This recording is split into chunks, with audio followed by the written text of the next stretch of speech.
الحمد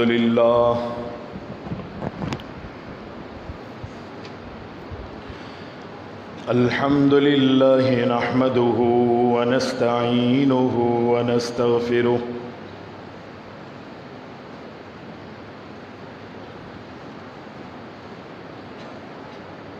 ونؤمن به ونتوكل عليه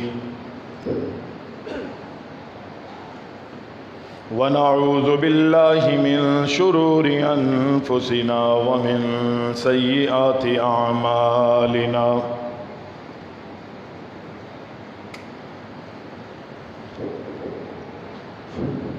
من يهده الله فلا مضل له ومن يضلله فلا هادي له ونشهد أن لا إله إلا الله ونشهد أن محمدًا عبده ورسوله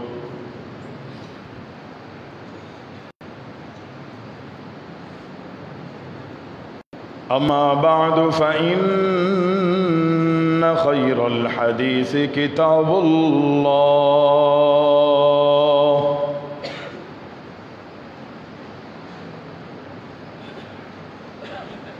وخير الهدي هدي محمد صلى الله عليه وسلم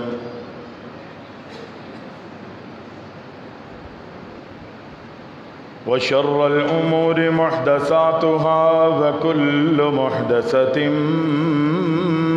بدعة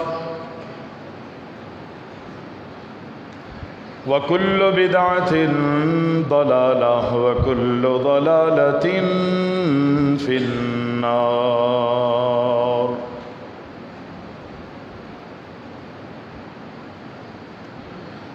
اللهم صل على محمد وعلى آل محمد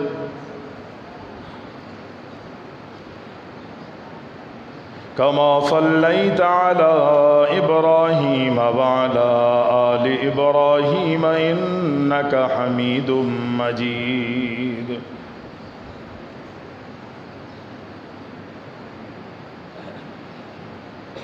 اللهم بارك على محمد وعلى آل محمد كما باركت على إبراهيم وعلى آل إبراهيم إنك حميد مجيد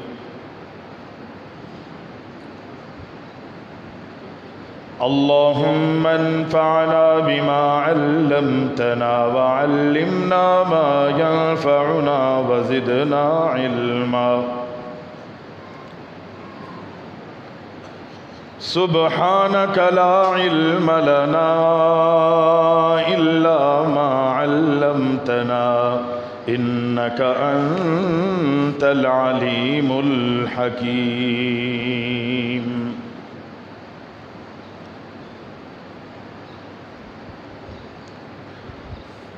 فأعوذ بالله السميع العليم من الشيطان الرجيم وَلَقَدْ أَرْسَلْنَا رُسُلًا مِّن قَبْلِكَ وَجَعَلْنَا لَهُمْ أَزْوَاجًا وَذُرِّيَّةً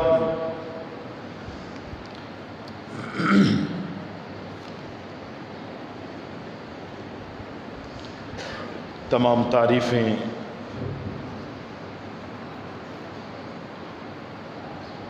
ہر قسم کی حمد و ثنا اللہ رب العالمین احکم الحاکمین وحدہ لا شریک کے لیے لائق اور زیبا ہیں، جو ہمارا خالق ہے، ہمارا مالک ہے، ہمارا رازق ہے، حاجت روا اور مشکل کشا۔ صلاۃ و سلام ہوں، درود و سلام ہوں ہمارے پیارے نبی اکرم الاولین والآخرین شافع المذنبین جناب محمد الرسول اللہ صلی اللہ علیہ وسلم کی ذات گرامی پر حمد و ثنا اور درود و سلام کے بعد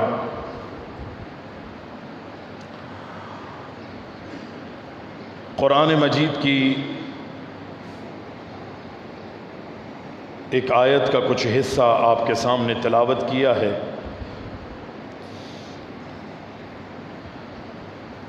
اس میں اللہ تعالی ارشاد فرماتا ہے کہ وَلَقَدْ أَرْسَلْنَا رُسُلًا مِّن قَبْلِكَ وَجَعَلْنَا لَهُمْ أَزْوَاجًا وَذُرِّيَّةً۔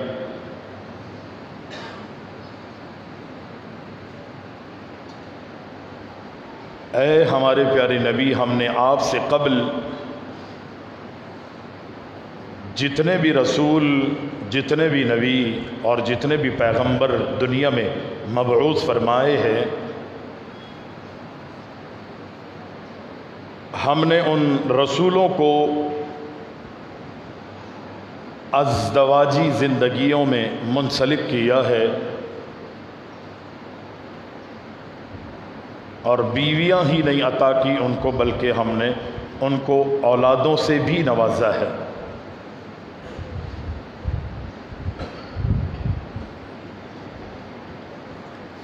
یہ بات بڑی واضح ہے کہ اللہ کے رسول صلی اللہ علیہ وسلم نے اپنی امت کو نکاح کرنے کی، شادیاں اور بیاہ کرنے کی تلقین فرمائی۔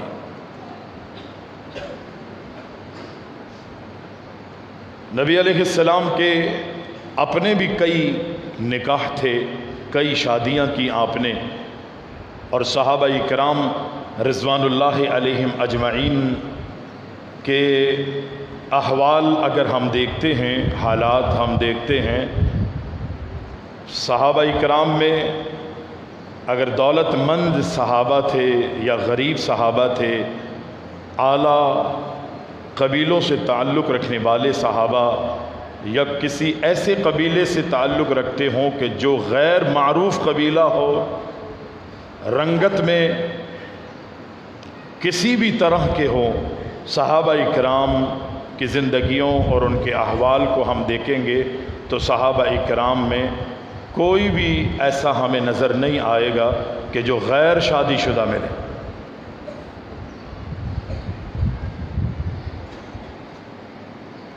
بلکہ نبی علیہ السلام کی تعلیمات کے مطابق عبداللہ بن مسعود رضی اللہ تعالی عنہ یہ فرماتے ہیں،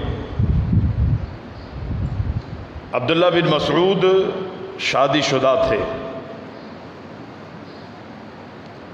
وہ کہتے ہیں کہ اگر مجھے اس بات کا اندازہ ہو کہ میری زندگی مکمل ہو چکی ہے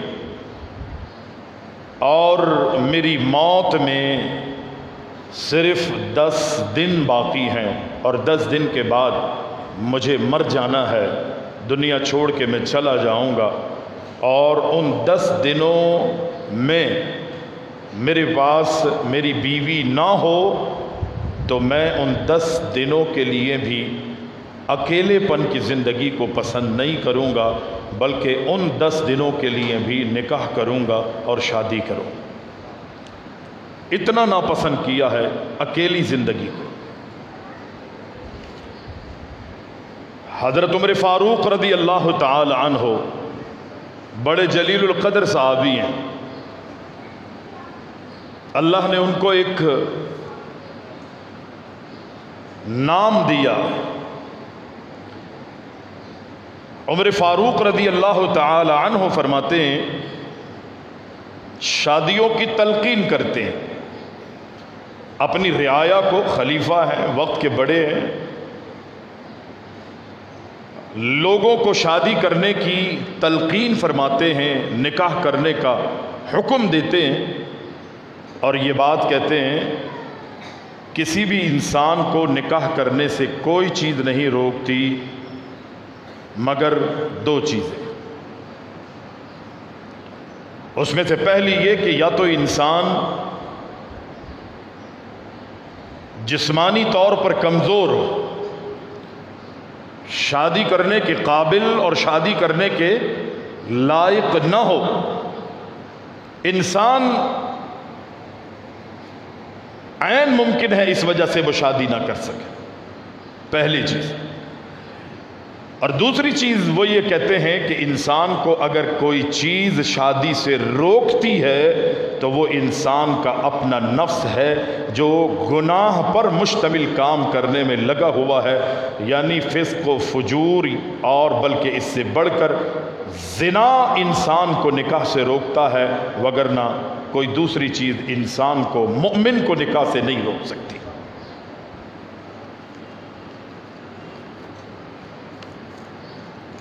احمد بن حنبل، امام احمد بن حنبل رحمہ اللہ کا بھی قول کچھ اسی طرح کا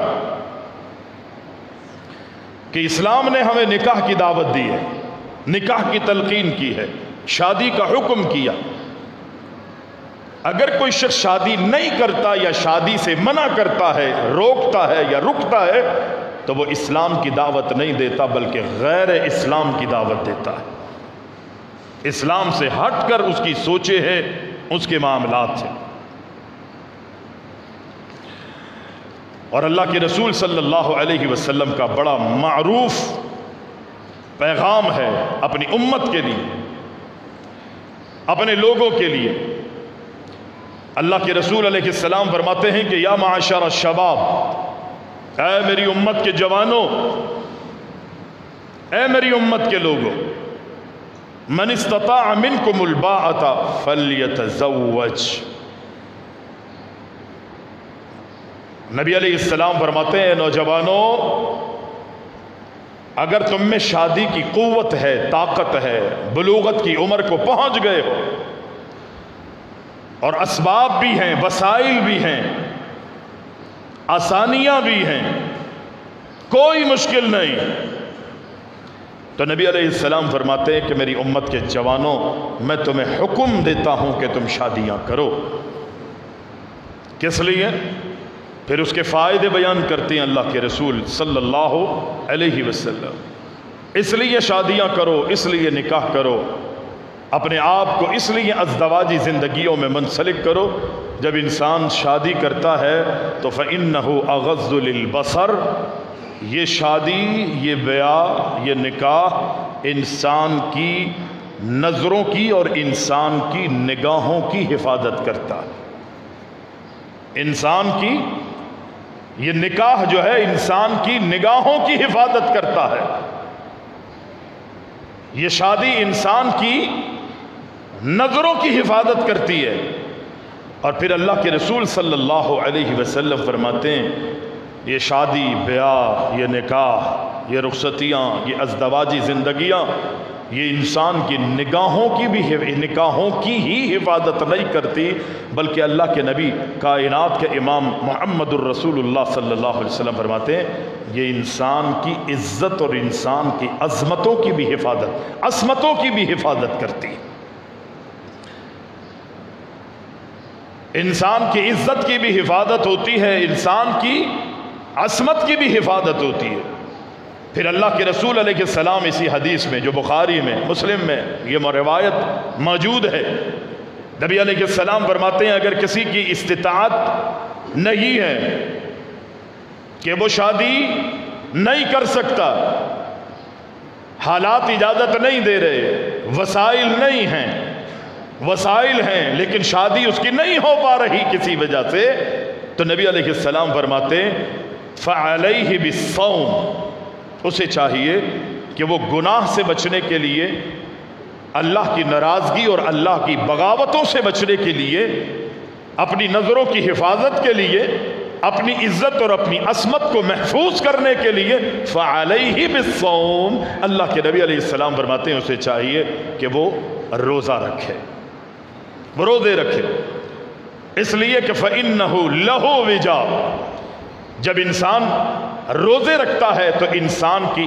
اندر کی جو ایک خواہش ہوتی ہے، انسان کے اندر کی ایک شرارت جو ہوتی ہے خواہش کی وجہ سے، اللہ اکبر، رب العالمین روزے کی وجہ سے اسے ختم کر دیتا ہے، اور انسان روزے رکھنے کی وجہ سے گناہوں سے، اللہ کی ناراضگی والے کاموں سے اور اللہ کی بغاوتوں والے کاموں سے اپنے آپ کو محفوظ رکھ لیتا، یہ روزہ اسے بچا لیتا۔ پھر نبی علیہ السلام کا فرمان ہے کہ انسان جب بھی اپنی زندگی میں شادی کرتا ہے، نکاح کرتا ہے، حضرت ابو ہریرہ رضی اللہ تعالی عنہ اس حدیث کے راوی ہیں، اور یہ روایت بھی بخاری میں اور مسلم میں موجود ہے، اللہ کے رسول کائنات کے امام محمد الرسول اللہ صلی اللہ علیہ وسلم فرماتے ہیں کہ کوئی بھی شخص کسی عورت سے شادی کرتا ہے تو وہ اس میں 4 چیزیں تلاش کرتا ہے، 4 چیزوں کی وجہ سے وہ نکاح کرتا ہے۔ پہلی چیز جو آج ہمارے معاشرے میں ہے، اللہ کے رسول علیہ السلام نے جو چیزیں بتائی ہیں وہ غلط نہیں ہیں۔ پیارے پیغمبر علیہ السلام نے فرمایا کہ ان 4 میں پہلی چیز جو انسان دیکھ رہا ہوتا ہے، لما لہا، نکاح کے موقع پر، شادی کے موقع پر اپنا رشتہ تلاش کرتے ہوئے وہ سامنے والے میں، لڑکی والوں میں، بلکہ یہ بات کہی جائے کہ لڑکی والے بھی اگر لڑکا تلاش کرتے ہیں تو وہ لڑکے والوں کے اندر بھی وہ اس کا مال دیکھتے ہیں۔ آج یہ بیماری ہمارے میں عام ہے۔ یہاں تو یہ دیکھا جاتا ہے نا، عقل میں آتی ہے کہ لڑکا کوئی کام کرتا ہے، کسی نوکری پہ ہے، کوئی ملازمت اچھی ہے یا نہیں، اچھی آمدنی کے ذرائع اچھے ہیں یا نہیں، یہ بات سمجھ میں آ رہی ہے۔ یہ اس حد تک تو میری اور آپ کے سمجھ میں بات آنی بھی چاہیے، لیکن لڑکے والے یہ چیز دیکھیں کہ آنے والی دلہن کے گھر والے جو ہیں وہ مالدار ہیں یا غریب ہیں۔ آج لڑکی والوں کو اتنی فکر نہیں ہوتی، لڑکے والوں کی وہ یہ دیکھ رہے ہوتے ہیں کہ یار اچھا رشتہ مل جائے، اچھے لوگ مل جائیں، با اخلاق لوگ مل جائیں، دیندار لوگ مل جائیں، شرابی نہ ہو، کبابی نہ ہو، زانی نہ ہو، کسی پارٹی میں، کسی تنظیم میں، کسی ایسے ادھر ادھر اس کی بیٹھکیں نہ ہو۔ یہ تو سمجھ میں آتی ہے کہ یہ میرا اور آپ کا رائٹ بھی بنتا ہے کہ اپنی بیٹیاں دیتے ہوئے ان ساری چیزوں کا خیال کرے۔ ہمارے دین نے بھی یہ ساری وضاحتیں کی ہے، لیکن یہ بڑی مصیبت ہمارے معاشرے کے اندر ہے کہ اللہ اکبر، وہ لڑکیاں تلاش کرتے ہوئے دیکھتے ہیں کہ ان کے گھر والے مالدار ہیں یا نہیں، کتنا مال ملے گا، کتنا جہیز ملے گا، کتنی چیزیں ملیں گی، یہ ساری نظر جو ہے میری اور آپ کی اس پر ہوتی۔ اور اگر جہیز کم ملے تو منہ بسور لیتے ہیں، منہ بگاڑ لیتے ہیں۔ ایک تو وہ بیچارے اپنی بیٹی دے رہے ہیں، اپنا لخت جگر تمہارے ہاتھوں میں تھما رہے ہیں، اپنی عزت اور اپنی عصمت کو تمہارے ہاتھوں میں دے رہے ہیں کہ جس بچی کو اس نے جنا ہے، پالا ہے، پوسا ہے، پرورش کی ہے، اس کو پروان چڑھایا ہے، وہ نازوں میں پلی ہوئی، اللہ اکبر، جس بیٹی کو دیکھ کر ماں باپ کی آنکھیں ٹھنڈی ہوتی ہے، جس بیٹی نے اپنے ماں باپ کی آج 18 19 20 اور 22 سال تک خدمت کی ہے، اللہ اکبر، ماں باپ نے اس کو اپنے ہاتھوں کا چھالا بنا کے رکھا ہے، اور ماں باپ کی تکلیفیں بھی اس بیٹی سے نہیں دیکھی جاتی۔ ایک وقت آتا ہے کہ یہ پال کر پوس کر اسے جوان کر کے جب یہ پروان چڑھ جاتی ہے، میرے اور آپ کے ہاتھوں میں یہ تھما دیتے ہیں۔ اللہ اکبر، یہ کافی نہیں ہے، یہ کافی نہیں ہے کہ ہم ان کے مال پر نظر رکھیں، ان سے کچھ امیدیں لگائیں اور کچھ نہ ملے تو منہ بسور لیں۔ اور میرے بھائی، نہ دین ہمیں اس چیز کی اجازت دیتا ہے، نہ اخلاق ہمیں اس چیز کی اجازت دیتا ہے۔ اگر دنیاوی اعتبار سے بھی دیکھیں تو یہ بات عقل میں نہیں آتی۔ جو ذہن میں نے اور آپ نے بنا لیا ہے، چونکہ میں اور آپ اس ذہن کو بنا چکے ہیں، یہ سوچ میری اور آپ کی بن چکی ہے، اسی لیے یہ تباہی بربادی میرا اور آپ کا مقدر بنتی جا رہی۔ جو میں کروں گا، جو سوچ میری ہوگی اپنی شادی کے موقع پر، کل آنے والے وقتوں میں اللہ مجھے اور آپ کو اولادیں عطا فرمائے گا۔